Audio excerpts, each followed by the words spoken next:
بسم اللہ الرحمن الرحیم نحمده ونصلی ونسلم علی رسولہ الکریم اما بعد فاعوذ باللہ من الشیطان الرجیم بسم اللہ الرحمن الرحیم شہر رمضان الذی انزل فیہ القرآن صدق اللہ العظیم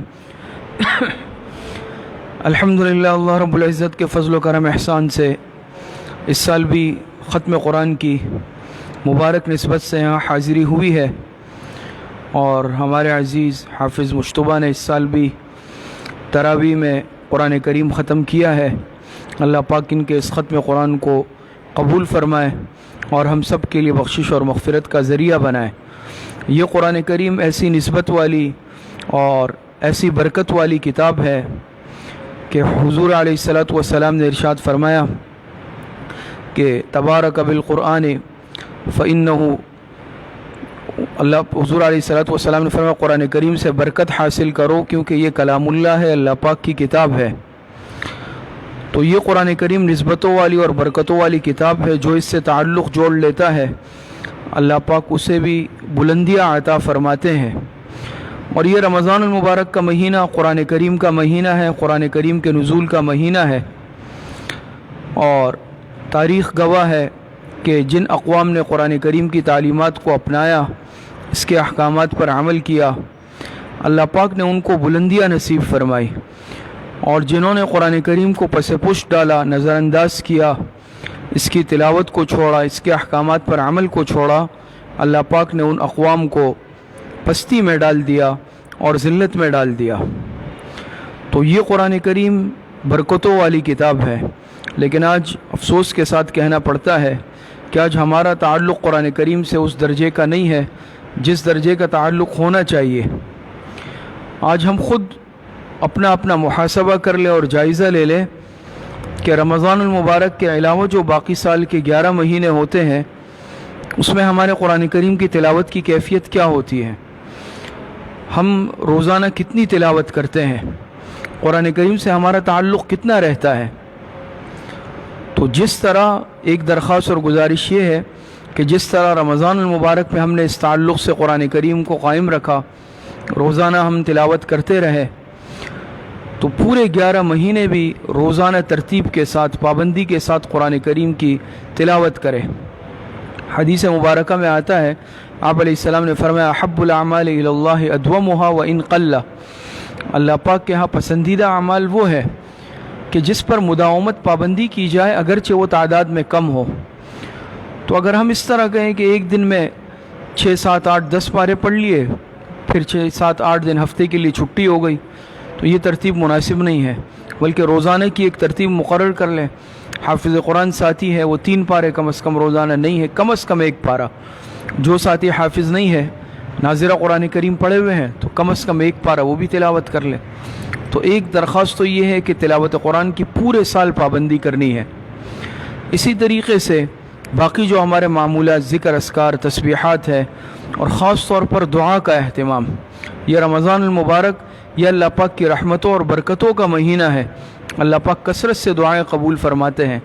تو الحمدللہ رمضان میں تو سبھی ساتھی دعا کا اہتمام کرتے ہیں، خاص طور پر تہجد کے وقت، افطار کے وقت، سحر کے وقت اور باقی نمازوں کے بعد۔ لیکن باقی 11 مہینے بھی یہ ترتیب رکھے۔ اس میں عام طور پر دیکھا جاتا ہے کہ فرض نماز سے فارغ ہوتے ہی دعا سے قبل ہمارے بہت سارے ساتھی اٹھ کر چلے جاتے ہیں، تو یہ دعا سے اعراض کی صورت ہے جو کہ مناسب نہیں ہے۔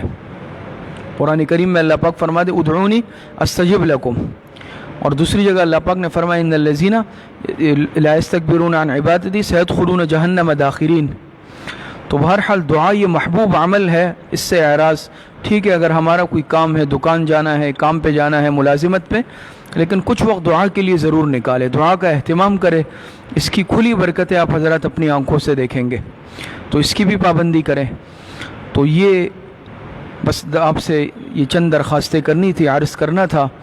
باقی اللہ پاک ان ساتھیوں کے ختم قرآن کو قبول فرمائے، اور اللہ پاک آئندہ بھی یہ سعادتیں اور یہ توفیق ہم سب کو عطا فرمائے کہ قرآن کریم سے ہمارا تعلق قائم رہے، قرآن کریم کے احکامات پر ہم عمل کرنے والے بن جائے۔ اور حدیث مبارکہ میں جیسے آتا ہے، آپ علیہ السلام نے فرمایا القرآن حجۃ لک و علیک، کہ یہ قرآن کریم یا تو تمہارے حق میں سفارشی ہے یا تمہارے خلاف سفارش کرے گا۔ تو ہم دعا گو ہیں کہ اللہ پاک اس قرآن کریم کو ہمارے حق میں سفارشی بنا دے، اور اللہ پاک اس قرآن کریم کی ہمارے خلاف سفارش سے ہمیں محفوظ فرما دے۔ اور حدیث میں جیسے آتا ہے، آپ علیہ السلام نے فرمایا کہ یہ ایسا سفارشی ہے کہ اس کی سفارش رد نہیں کی جاتی، قبول کی جاتی ہے، اور جو اس سے تعلق رکھتا ہے پوری زندگی، تو یہ قرآن کریم پھر قبر کے عذاب سے بھی اس کو بچاتا ہے۔ اور جیسے روایتوں میں آتا ہے، یہ حافظ قرآن کے سینے پر آ جاتا ہے اور عذاب سے روکتا ہے اور جھگڑتا ہے باقاعدہ کہ اللہ اس نے مجھے اپنے سینے میں محفوظ کیا، اے اللہ تو اسے عذاب مت دے، تو اس کی سفارش کو قبول کیا جاتا ہے۔ تو اس قرآن کریم سے ہم اب تعلق قائم کرنے والے بن جائیں، اس کے احکامات پر عمل کرنے والے بن جائیں۔ اللہ پاک صحیح عمل کی توفیق عطا فرمائے۔ وآخر دعوانا ان الحمد للہ رب العالمین۔ دعا فرما لیں۔ الحمد للہ رب العالمین والعاقبۃ للمتقین والصلاة والسلام علی خیر خلقہ محمد وآلہ واصحابہ اجمعین۔ ربنا ظلمنا انفسنا وإن لم تغفر لنا وترحمنا لنكونن من الخاسرین۔ ربنا آتنا في الدنيا حسنة وفي الآخرة حسنة وقنا عذاب النار۔ اللهم آنس وحشتنا في قبورنا، اللهم ارحمنا بالقرآن العظيم واجعله لنا إماما ونورا وهدى ورحمة۔ اللهم ذكرنا منه ما نسينا وعلمنا منه ما جهلنا وارزقنا تلاوته آناء الليل وآناء النهار وجعله لنا حجة یا رب العالمین۔ اللہ تراویح میں جو قرآن کریم پڑھا گیا، سنا گیا، ختم کیا گیا، اسے اپنی بارگاہ میں قبول اور منظور فرما۔ اے اللہ اس کے پڑھنے میں، پڑھانے میں، سننے میں، سنانے میں اگر کوئی کمی کوتاہی ہوئی ہے، اے اللہ اس سے درگزر فرما، معاف فرما۔ اس قرآن کریم کو حافظ صاحبان کے لیے اور تمام شرکاء کے لیے، ہم سب مسلمانوں کے لیے بخشش اور مغفرت کا ذریعہ بنا دے۔ اے اللہ اس قرآن کریم پر عمل کرنے والا بنا دے، پوری زندگی اس قرآن کریم سے تعلق قائم رکھنے والا بنا دے۔ اے اللہ پوری زندگی اس قرآن کریم کے احکامات پر عمل کرنے والا بنا دے۔ اے اللہ جتنے پریشان حال ہے، جس قسم کی پریشانی میں مبتلا ہے، اللہ سب کی پریشانیوں کو ختم فرما دے۔ جتنے بیمار ہیں، گھروں میں ہیں، اسپتالوں میں ہیں، جسمانی بیمار ہے، روحانی بیمار ہے، اے اللہ سب کو صحت کاملہ عاجلہ عطا فرما دے۔ ہمارے ایک ساتھی کی والدہ کا، ہم سبق ساتھی کی والدہ کا انتقال ہوا ہے، دعا فرمائے اللہ پاک ان کے والدہ کی مغفرت فرمائے۔ اسی طرح ہمارے ایک طالب علم کے دادا کا انتقال آج ہوا ہے، دعا فرمائے اللہ پاک ان کی مغفرت فرمائے۔ ہمارے جامعہ بنورو ٹاؤن کے ایک طالب علم کا کرنٹ لگنے سے انتقال ہوا ہے، دعا فرمائے اللہ پاک ان کی بھی مغفرت فرمائے۔ جتنے اموات المؤمنین دنیا سے جا چکے ہیں، اللہ پاک سب کی مغفرت فرمائے۔ ہماری دعاؤں کو اپنے فضل و کرم سے، فضل و رحمت سے اپنی بارگاہ میں قبول اور منظور فرما۔ وصلی اللہ وسلم علی نبینا محمد وآلہ واصحابہ اجمعین برحمتک یا ارحم